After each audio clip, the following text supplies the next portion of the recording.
యుద్ధం మొదలు పెట్టడమే ఎవరి చేతుల్లోనైనా ఉంటుంది, కానీ యుద్ధం ముగించడం అనేది ఎవరి చేతుల్లో ఉండదు. ప్రెసిడెంట్ ట్రంప్ మాత్రం చాలా కాన్ఫిడెంట్గా మరో 2-3 వారాల్లో యుద్ధం ముగించేస్తానంటున్నాడు.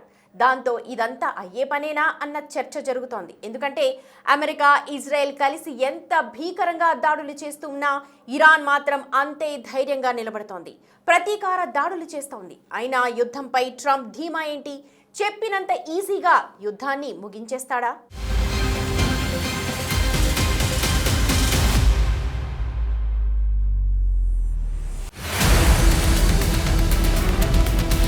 పశ్చిమాసియా యుద్ధం క్లైమాక్స్ కు చేరినట్లేనా?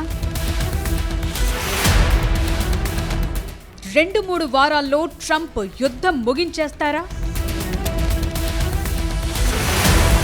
పశ్చిమాసియా ఇంకా దద్దరిల్లుతూనే ఉంది. ఇప్పుడున్న పరిస్థితుల్లో యుద్ధాన్ని ముగించటం సులువు కాదనే విషయం అర్థమవుతోంది. ఎందుకంటే చరిత్రలో అనేక యుద్ధాలు సంవత్సరాల పాటు సాగాయి. ప్రస్తుతం మిడిల్ ఈస్టులో నెలకొన్న ఉద్రిక్తతలు ప్రపంచాన్ని ఆందోళనకు గురి చేస్తున్నాయి. ఈ సమయంలో ఇరాన్తో కొనసాగుతున్న భీకర పోరుకు ఎండ్ కార్డ్ వేయటంపై అమెరికా అధ్యక్షుడు డొనాల్డ్ ట్రంప్ కీలక ప్రకటన చేశారు. ఇరాన్లో తమ సైనిక చర్యను అతి త్వరలోనే ముగిస్తామన్నారు. కొద్ది రోజుల్లోనే అక్కడ అమెరికా ఆపరేషన్ పూర్తవుతుందన్నారు. మరో 2-3 వారాల్లోనే ఇరాన్ను విడిచి వెళ్లిపోతామని చెప్పారు ట్రంప్. నిన్న మొన్నటి వరకు ఇరాన్ తమతో ఒప్పందానికి రావాలంటూ హెచ్చరిస్తూ వచ్చిన ట్రంప్ ఇప్పుడు స్వరం మార్చారు. తమ సైనిక చర్య ముగింపు ఇరాన్తో ఏదైనా ఒప్పందం కుదుర్చుకోవటంపై ఆధారపడి ఉండదని స్పష్టం చేశారు. ఒప్పందం చేసుకుంటారా లేదా అనేది అప్రస్తుతమని చెప్పారు. ఇరాన్ అణు సామర్థ్యం తగ్గిందని భావించిన తరువాతే అక్కడి నుంచి వెనక్కు వచ్చేస్తామన్నారు.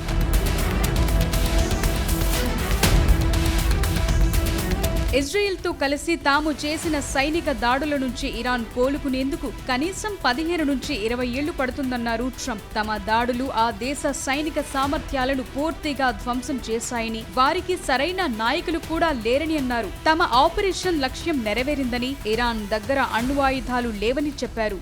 ఇరాన్ యుద్ధం ముగింపు దశకు చేరుకుందని అమెరికా విదేశాంగ మంత్రి మార్కో రూబియో కూడా అన్నారు. కానీ అమెరికా చెప్తున్నట్లు 2-3 వారాల్లో యుద్ధం ముగుస్తుందా అనేది ప్రపంచ దేశాలకు నమ్మశక్యంగా అనిపించటం లేదు. ఎందుకంటే ట్రంప్ ఎప్పుడూ బలం ద్వారా శాంతి అనే సిద్ధాంతంతో పనిచేస్తారు. అంటే శత్రువుకు భయం కలిగించేంత బలాన్ని ప్రదర్శించడం ద్వారా వారిని చర్చల టేబుల్ దగ్గరకు తీసుకొస్తారు.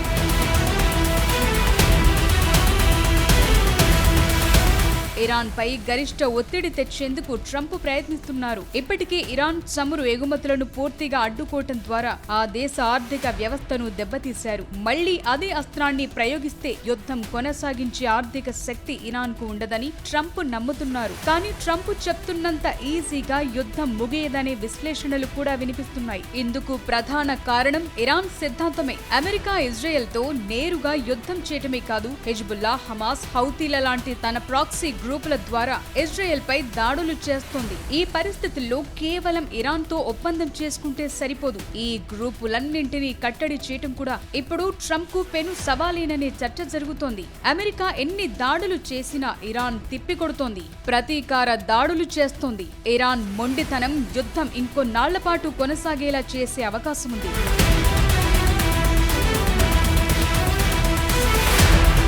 ఇక హర్ముజ్ జలసంధిని పూర్తిగా తిరిగి తెరవకపోయినా ప్రస్తుత సైనిక చర్యలను ముగించేందుకు ట్రంప్ సిద్ధంగా ఉన్నట్లు తెలుస్తోంది. హర్ముజ్ ని బలవంతంగా తెరిపించే ప్రక్రియకు తాము అనుకున్న గడువు కంటే ఎక్కువ సమయమే తీసుకుంటుందని అమెరికా అంచనా వేసినట్లు వార్తలుస్తున్నాయి. ఇప్పటికే యుద్ధం మొదలై నెల దాటింది. దాంతో వీలైనంత త్వరగా వారిని ముగించాలని చూస్తోంది. ప్రధానంగా ఇరాన్ నేవీ మిసైల్ నిల్వలను బలహీనపరచడమే అమెరికా లక్ష్యంగా పెట్టుకుంది. ఆ తరువాత క్రమంగా దాడుల తీవ్రతను తగ్గిస్తూ దౌత్యపరంగా ఒత్తిడి పెంచే దిశగా ట్రంప్ ఆలోచిస్తున్నారు. హర్ముజ్ ని వెంటనే తెరవటానికి సైనిక చర్యలు చేపడితే యుద్ధం మరింత కాలం కొనసాగించాల్సి వస్తుందని అమెరికా లెక్కలేసుకుంది. అందుకోసమే హర్ముజ్ ని తెరిపించే బాధ్యతను యూరప్, గల్ఫ్ దేశాలకు అప్పగించే అవకాశాన్ని పరిశీలిస్తున్నట్టు తెలుస్తోంది.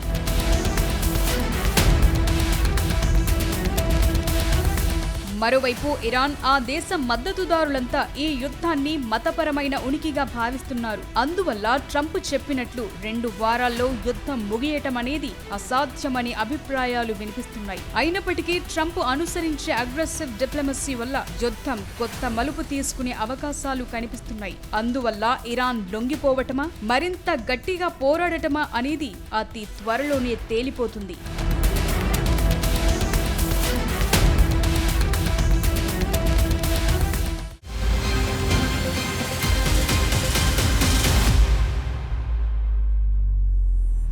యుద్ధం అంటే ఒకవైపే చూడకూడదు, అవతలి వైపు కూడా చూడాలి.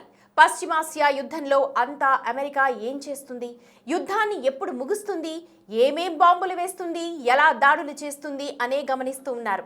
అయితే అవతలి వైపు ఇరాన్ కూడా స్ట్రాంగ్గా కౌంటర్ ఇస్తోంది.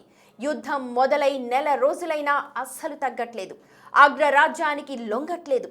మరో 2-3 వారాలు ఇరాన్ ఇలాగే నిలబడగలిగితే అమెరికాకు ఘోర పరాభవం తప్పదు. ఇరాన్ ఎలా ప్రతిఘటించబోతోంది?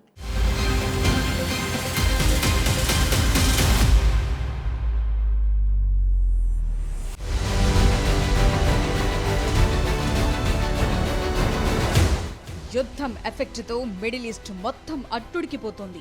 అమెరికా ఆయుధ సంపత్తి, భీకర దాడులు, వ్యూహాలు ఒకెత్తైతే ఇరాన్ చూపుతోన్న తెగింపు, ప్రతిఘటన మరో ఎత్తు. ఆపరేషన్ ఎపిక్ ఫ్యూరీ పేరుతో అమెరికా, ఇజ్రాయెల్ బలగాలు ఇరాన్పై మెరుపు దాడులు ప్రారంభించినప్పటి నుంచి ఇప్పటి వరకు పరిస్థితులు ఉత్కంఠభరితంగా మారిపోయాయి. యుద్ధం మొదలై నెల రోజులు దాటినా ఇరాన్ లొంగకపోవటం అందరినీ ఆశ్చర్యపరుస్తోంది. అయితే ఇరాన్పై సైనిక చర్యకు 2-3 వారాల్లో ముగింపు పలుకుతామని ట్రంప్ ప్రకటించాక ఇరాన్ రియాక్ట్ అయింది. ఆ దేశ అధ్యక్షుడు మసౌద్ పెజెష్కియాన్ దీనిపై స్పందించారు. కొన్ని షరతులకు అంగీకరిస్తే యుద్ధాన్ని ముగించేందుకు తమ దేశం సిద్ధంగా ఉందని చెప్పారు.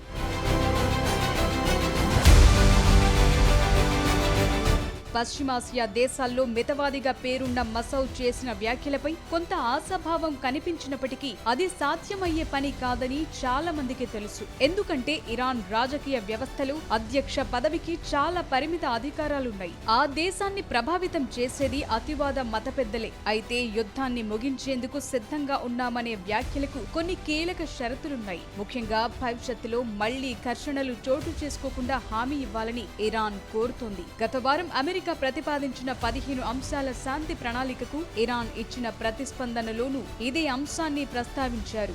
అయితే అధ్యక్షుడి కంటే శక్తివంతమైన ఐఆర్జీసీ మాత్రం శాంతి సంకేతాలివ్వటం లేదు. ప్రతీకార చర్యలను విస్తరించి అమెరికా టెక్ కంపెనీలను కూడా లక్ష్యంగా చేసుకునే అవకాశం ఉందని కొత్త హెచ్చరికలు జారీ చేసింది.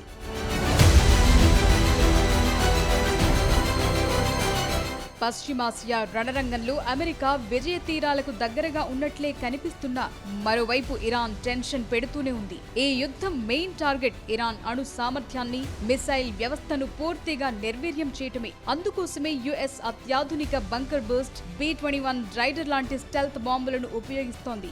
ఇరాన్ భూగర్భంలో దాచిన క్షిపణి కేంద్రాలను ఇవి టార్గెట్ చేస్తున్నాయి. ఇరాన్ సాయుధ శక్తిని పూర్తిగా తుడిచిపెట్టే వరకు వెనక్కు తగ్గొద్దనే ప్లాన్ లో ఉంది అమెరికా. అయితే ఇరాన్ ప్రతిఘటన అగ్రరాజ్యానికి సవాల్ విసురుతోంది. అమెరికా అంచనాలను తలకిందులు చేస్తూ ఇరాన్ ఊహించని రీతిలో స్పందిస్తోంది. తొలి రోజు దాడిలోనే సుప్రీం లీడర్ అలీ ఖమేనీ లాంటి అగ్రనేతలను కోల్పోయినప్పటికీ ఇరాన్ సైన్యం విచ్ఛిన్నం కాలేదు. ఐఆర్జీసీ తమ దగ్గరున్న షాహిద్ డ్రోన్లు, ఖైబర్ షికాన్ లాంటి బాలిస్టిక్ మిసైళ్లతో ఇజ్రాయెల్ పైనే కాకుండా బహ్రెయిన్, కువైట్, సౌదీ అరేబియాలోని అమెరికా స్థావరాలపై విరుచుకుపడుతోంది. హర్మూజ్ జలసంధిలో చమురు రవాణాను అడ్డుకోవటం ద్వారా ప్రపంచ ఆర్థిక వ్యవస్థను దెబ్బతీయాలని చూస్తోంది. ఇది అమెరికా సహా దాని మిత్ర దేశాలపై తీవ్ర ఒత్తిడి తెస్తోంది.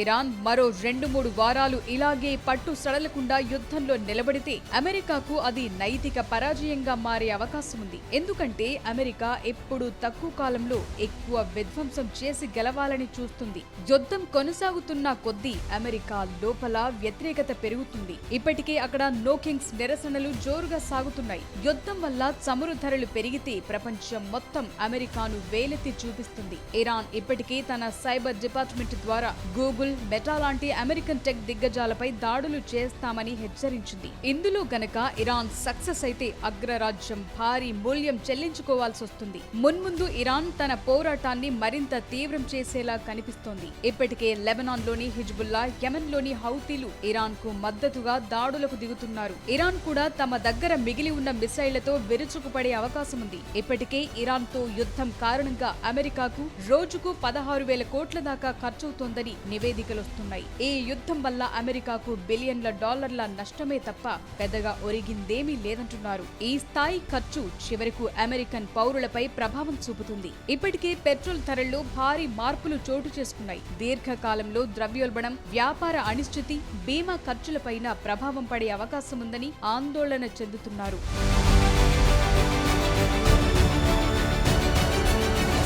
ఆపరేషన్ ఎపిక్ ఫ్యూరీ సగం దూరం దాటిపోయిందని, లక్ష్య సాధన దిశగా వేగంగా ముందుకు సాగుతోందని ఇజ్రాయెల్ ప్రధాని బెంజమిన్ నెతన్యాహు అంటున్నారు. టెహ్రాన్ దగ్గరున్న యురేనియం నిల్వలను స్వాధీనం చేసుకోవటంపైనే ఇప్పుడు దృష్టి సారించామన్నారు. ఇరాన్ సైనిక, అణు, పారిశ్రామిక మౌలిక సదుపాయాలపై ఇప్పటికే కోలుకోలేని దెబ్బ కొట్టామని చెప్పారు. ఇరాన్ దగ్గర ఉన్న యురేనియం నిల్వలను బయటకు తరలించాల్సిందేనని ట్రంప్ కూడా చెప్పారు. అయితే ఆపరేషన్ ఖచ్చితంగా ఎప్పటికీ ముగుస్తుందని దానిపై ఇజ్రాయెల్ సంకేతాలివ్వట్లేదు. అమెరికా ఆయుధాలు, టెక్నాలజీ, స్ట్రాటజీతో కొడుతుంటే ఇరాన్ మొండితనంతో ఎదురుదాడి చేస్తోంది. ట్రంప్ చెప్తున్నట్లు 3 వారాల్లో యుద్ధం ముగుస్తుందా లేక ఇంకొంత కాలం పాటు కొనసాగుతుందా అనేది ఆసక్తి రేపుతోంది.